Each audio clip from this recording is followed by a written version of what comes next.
kita akan mendengarkan keterangan yang disampaikan dari Dirtipidum bahwa klien kami dinyatakan sebagai tersangka. Itu sekitar jam 10 lewat lah. Nah, yang sangat kami sayangkan memang prosedurnya. Saya sejak awal sudah menyatakan bahwa sebenarnya klien kami dan kami juga sebagai tim kuasa hukum akan selalu kooperatif dengan proses yang ada dan menyampaikan apa adanya. Itu yang pesan saya kepada klien saya. Nah, kemudian ada satu hal yang sangat kami sayangkan, sebenarnya kami sangat mengharapkan semua prosedur ya sesuai dalam KUHP itu dijalankan. Nah, cuman ternyata sebagaimana kemarin saya yang mendampingi langsung, itu pemeriksaan klien kami sebagai saksi baru selesai di tanggal 4 ya, tepatnya jam 1:02. Ya. Jadi kami mempertanyakan bagaimana seseorang ya yang belum selesai diperiksa sebagai saksi ya, belum selesai diperiksa sebagai saksi tapi sudah dinyatakan sebagai tersangka. Ya. Bang, kita boleh geser sini Bang ya. Oke. Bang, tapi soal kemarin penetapan status tersangka yang disebutkan bahwa klien Anda ini bukan dalam konteks untuk membela diri. Itu gimana tanggapan dari kuasa hukum? Ya, kalau dalam konteks penyidikan ya, memang versi dari penyidik ya. Cuman dari apa yang disampaikan oleh klien kami itu sudah sangat clear ya. Peristiwanya juga sangat clear. Bagaimana penembakannya dilakukan sudah dimulai duluan dari korban ya. Sehingga ya kalau dari kami sih kami masih meyakini bahwa ini adalah sebuah pembelaan diri ya. Cuman itu adalah sebuah penilaian subjektif dari penyidik yang kami juga hargai. Oke, jadi pembelaan dirinya itu Sorry kan bukan pembelaan diri, Pak. Itu gimana, Pak? Ya itu pandangan mereka ya. Cuman yang disampaikan oleh klien kami jelas penembakan itu dilakukan oleh korban terlebih dahulu. Sehingga kemudian ya sifatnya adalah bentuk pembelaan diri sehingga dia menembakkan juga. Nah, jadi itu satu hal yang ingin kami sampaikan ya. Kami juga menyayangkan kenapa sekarang penetapan tersangkanya ya, karena kami rasa ini terlalu dini. Kenapa terlalu dini? Salah satu hal juga seperti yang kita ketahui bahwa tim forensik juga belum selesai untuk memberikan hasil otopsinya ya. Sehingga kami juga ya dan saksi-saksi juga sebenarnya masih diperiksa gitu loh, seperti yang hari ini juga.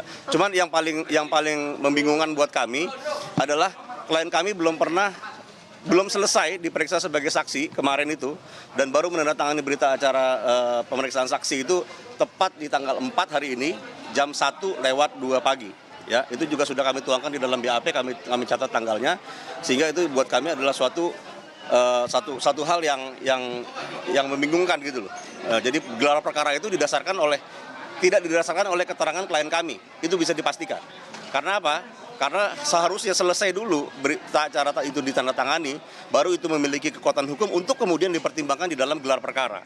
Ya, jadi sekali lagi gelar perkara itu makanya mungkin timbul kesimpulan bahwa itu bukan bela diri ya, karena itu tidak mempertimbangkan apa yang disampaikan oleh klien kami bahwa klien kami menerima tembakan terlebih dahulu ya. Jadi kami sangat memaklumi ya, dan kalau misalnya sekarang sudah masuk keterangannya semestinya sudah ada ya, kami berharap lah ya ada kesimpulan yang berbeda. Oke. Nah, ini kan Baradae dikenakan pasal 5556 ini sebagai untuk membantu.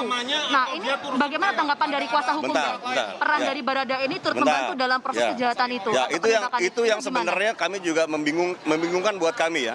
Karena kalau dari disampaikan oleh klien kami ya, itu semua dilakukan sendiri ya, satu lawan satu. Jadi kalau misalnya kita bicara pasal 55 ya, berarti itu ada penyertaan, ada orang lain yang melakukan bersama-sama dengan dia dan memiliki niat yang sama. Ya, makanya dia juga ya pasal 55 itu berarti orangnya juga harus ada di situ. Ya, katakanlah kita pasal 56 ya, satu lagi ya. 5556. Ya, kalau pasal 56 juga sebenarnya dia kan memberikan sarana, tapi dia juga harus memiliki niat yang sama.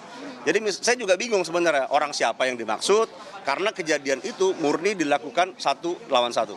Ya, saya rasa itu aja ya. Baik. Terima kasih Bang, itu tadi yang dijelaskan oleh